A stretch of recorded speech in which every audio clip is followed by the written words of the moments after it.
Usually when we try to understand reality, we expect precision, like in engineering or medicine, Right, yeah. like hard facts. Exactly. I mean, if you break your arm, you get an X-ray, you see that clean, jagged white line on the film, and the doctor just points and says, there it is. Right, it's totally binary. It's either broken or it's not. And honestly, that's comforting. We really like things to be visible and easily categorized. But then you step into the world of human behavior. Oh, yeah, the messy stuff. Yeah, the messy reality of how we perceive truth and how we structure power. And suddenly that X-ray machine feels like it's completely broken. It really does. And navigating those murky diagnostic waters is exactly what we're doing today. We're getting into a really highly provocative, deeply analytical essay titled Why Masculinity is Abuse and Femininity is Truth. Which is a heavy title. It is a very heavy title. And I want to be clear, this text does not look at gender as like biological categories. Yeah. Instead, it frames them as competing, deeply ingrained systems of perceiving reality and wielding power. Yeah, and before we really get into the weeds here, we need to be crystal clear with you, our listener, right up front. Absolutely. The source material we are diving into today uses heavily charged terms, words like abuse and patriarchy, but in very specific structural ways. Right. So our mission in this deep dive is absolutely not to take sides or endorse these viewpoints or, condemn any group of people. Not at all. We are strictly here as your impartial guides. We just want to objectively unpack the really complex structural claims the author is making. Because the goal is to lay out the architecture of this argument so you can evaluate it fully on its own terms. Exactly. So with that framework in mind, let's look at the core twist of this essay,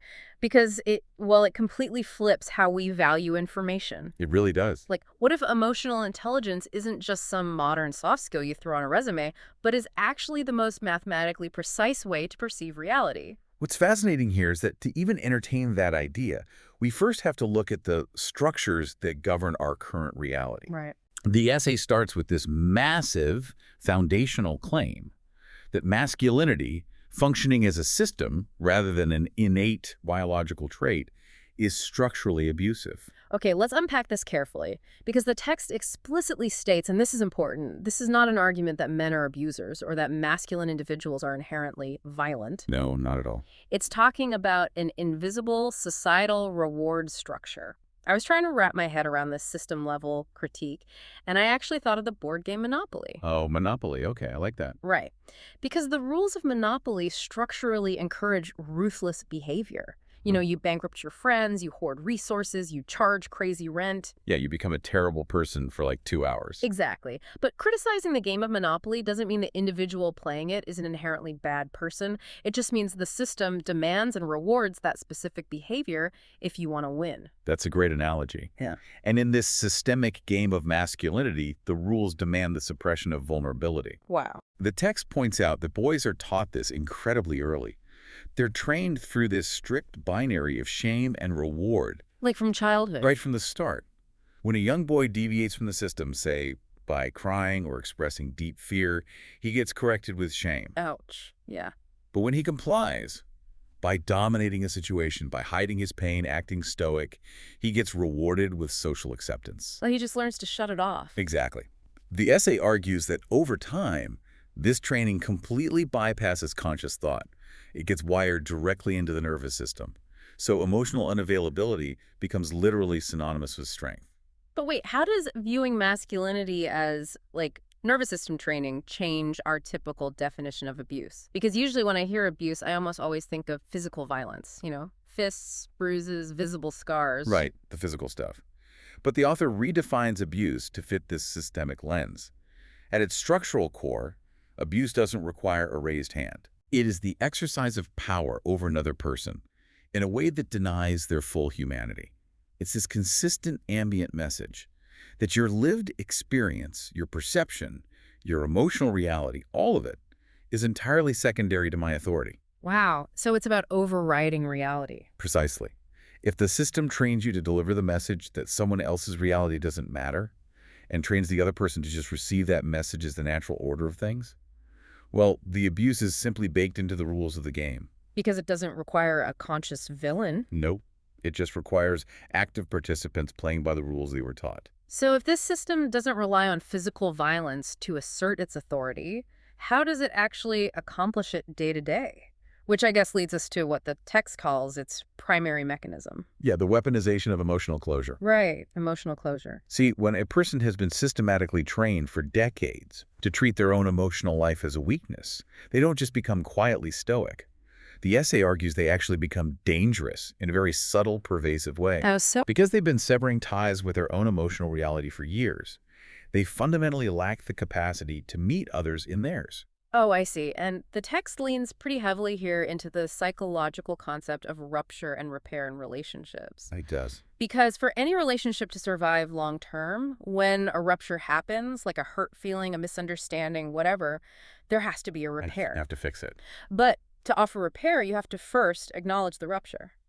And to acknowledge the rupture, you need access to vulnerability, which is the exact thing this structural training has systematically destroyed. Which produces what the author terms a slow harm. Slow harm. That's a brutal phrase. It's the cumulative aching harm of having your emotional needs consistently unmet, unwitnessed, and denied. And the text gives these incredibly specific, recognizable examples of this dynamic. Like what? Like the partner who brings deep, complicated pain to a conversation and is just met with cold, detached logic. Oh, Or the child who comes to a parent with visceral fear and is met with exasperated impatience. Or even the friend who brings raw grief and is immediately handed a 5-point plan of solutions. okay, wait. I have to push back here for a second. Go for it. Because if a friend comes to me with grief and I offer a practical solution, or, if I use logic to help a partner navigate through some pain, on the surface, that sounds incredibly helpful. Right, it feels like you're helping. Yeah, it sounds like I'm trying to fix the problem and ease their burden.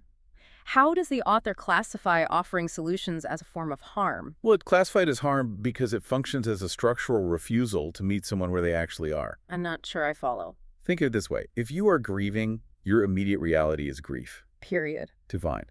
If I respond to your grief with a bullet point plan to fix it, I am functionally telling you that your current emotional reality is invalid, or at Oh, least highly inconvenient.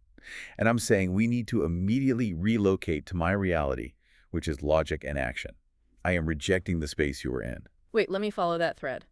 If I have structural authority in this relationship and I consistently refuse to meet their emotional reality, I'm essentially enforcing my version of reality over theirs. You've got it. Is the author saying that gaslighting is actually built into this dynamic? That is the exact conclusion the text reaches. When you pair emotional closure with structural authority, you get what the author calls doubled emotional closure. Doubled. Yeah.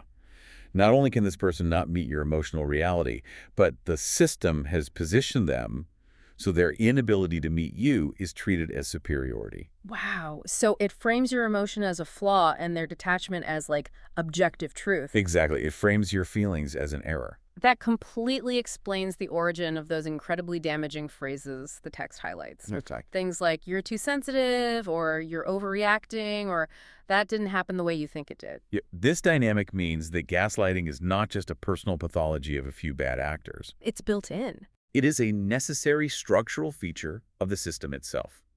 The system requires one person's interpretation of reality to stand above everyone else's.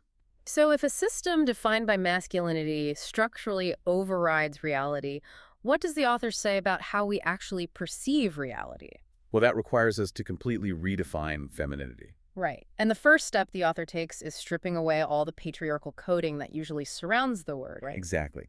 In this essay, femininity isn't defined as niceness or being demure or wearing certain clothes. None of that. The author defines it strictly as an orientation toward what is actually happening. It's what they call epistemological precision. Now, that is a very heavy academic phrase, epistemological precision. It sounds intimidating, but epistemology is really just a philosophical study of how we know what we know. Okay. So by pairing it with precision, the author is arguing that femininity is a highly accurate way of knowing the truth. It's described as somatic knowing or a felt sense. I want to make this concrete for everyone listening. Think about a time you walked into a room where two people were just having a massive argument. Well, we've all been there. Right. And every time you enter, they're perfectly quiet. They might even be smiling at you. But the hair on your arm stands up. Yeah. Your chest tightens. You instantly know, before anyone even speaks, that the environment is hostile. The text points out that this isn't magic or mysticism. It's just neuroscience. It's purely biological. The body physically processes sensory information way faster than conscious thought. Oh, absolutely. You are picking up on microexpressions, pheromones, breathing rates, and subtle body language in milliseconds. Here's where it gets really interesting to me. It sounds like the author is saying the human body is a high-speed fiber optic cable. I love that analogy. Yeah, it's constantly processing raw, unfiltered data about the environment. Meanwhile, the rational mind is still running on like a 1990s dial-up connection. Just screeching and buffering. Exactly. It's sitting there buffering, trying to download the vocabulary to explain the threat the body has already identified. The body gets the signal instantly.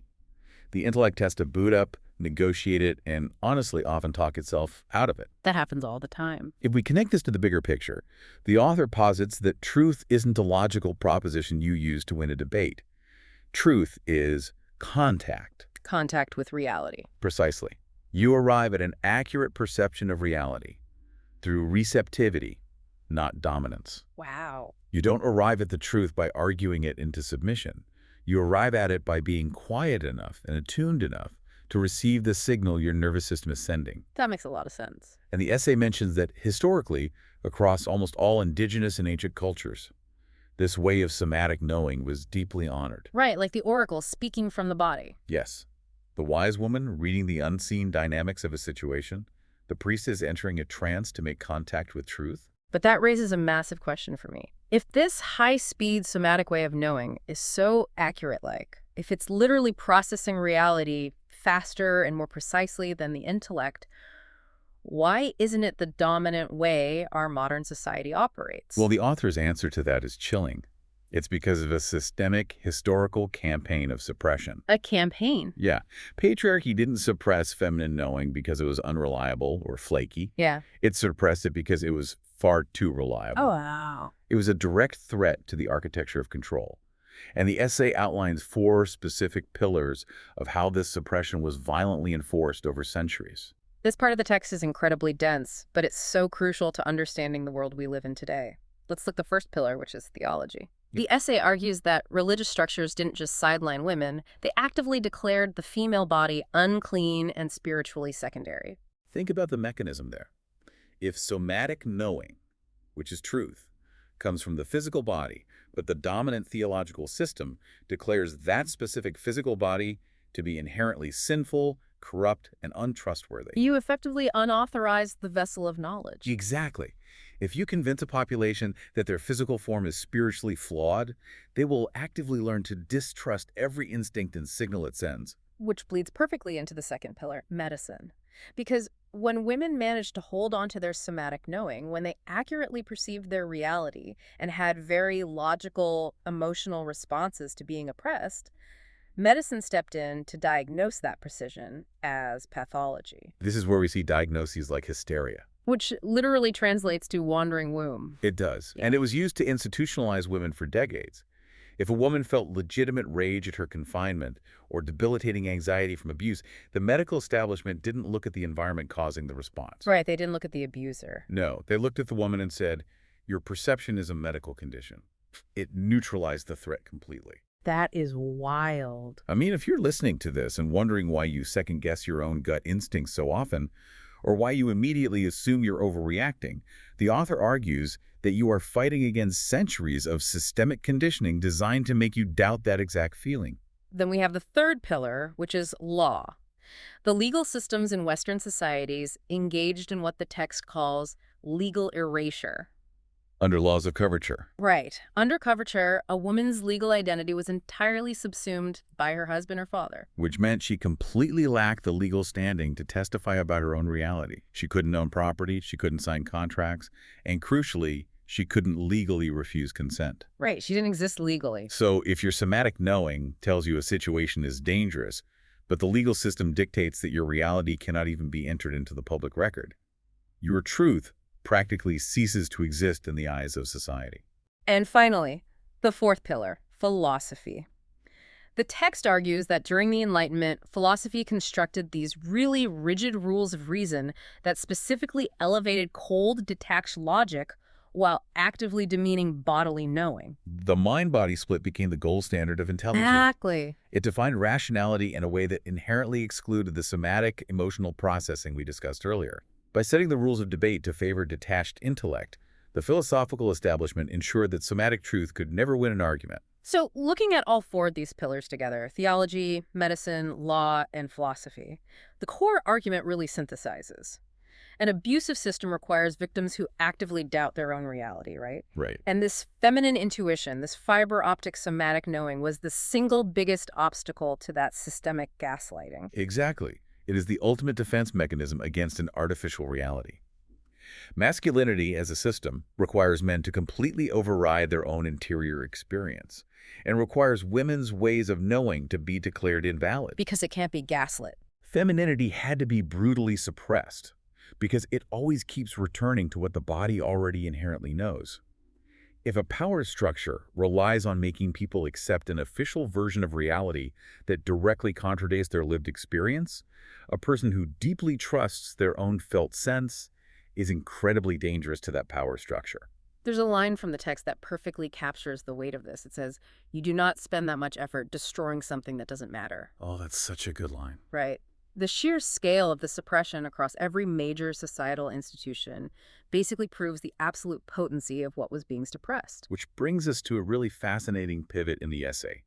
You can't spend centuries silencing a specific way of knowing without leaving a massive cultural vacuum. And the author argues that right now, in our current moment, we are watching that vacuum finally being filled. Yes, the essay calls this the return. The return. After centuries of suppression, the text argues we are experiencing a profound societal shift back to embodied truth. We see it everywhere, like the explosion of somatic therapy practice. Absolutely. For decades, therapy was almost entirely cognitive, right? Just talk about your problems. Just talk therapy.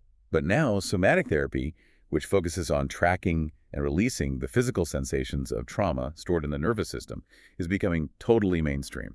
And we see it in the resurgence of goddess traditions and a massive cultural focus on emotional intelligence. And the author makes a very careful distinction here. This isn't just a reactionary counterswing. It's not just a trend. Exactly. People aren't just engaging in nostalgia for some mythical matriarchal past. The text frames this as a literal return to a more accurate, highly functional way of being in the world. The epistemological rehabilitation of intuition. Wow. And the text concludes with a really striking image that redefines the concept of the divine feminine. The goddess is not a metaphor for softness or passivity or endless nurturing. She is an ancient intelligence that actually knows what is going on in the room. It takes the concept of emotional intelligence from being a hollow corporate buzzword about managing your team better and reframes it into humanity's oldest, most accurate lie detector test. I love that. So what does this all mean for the listener? It's essentially a stark structural dichotomy. Yeah. The ultimate takeaway here is that masculinity, as it has been constructed and enforced, acts as a protection racket against truth. A protection racket. It shields people from the terror of vulnerability by enforcing emotional closure and dominance. Femininity, on the other hand, when finally stripped of its enforced smallness and patriarchal coding, is a direct, unfiltered line to what is real.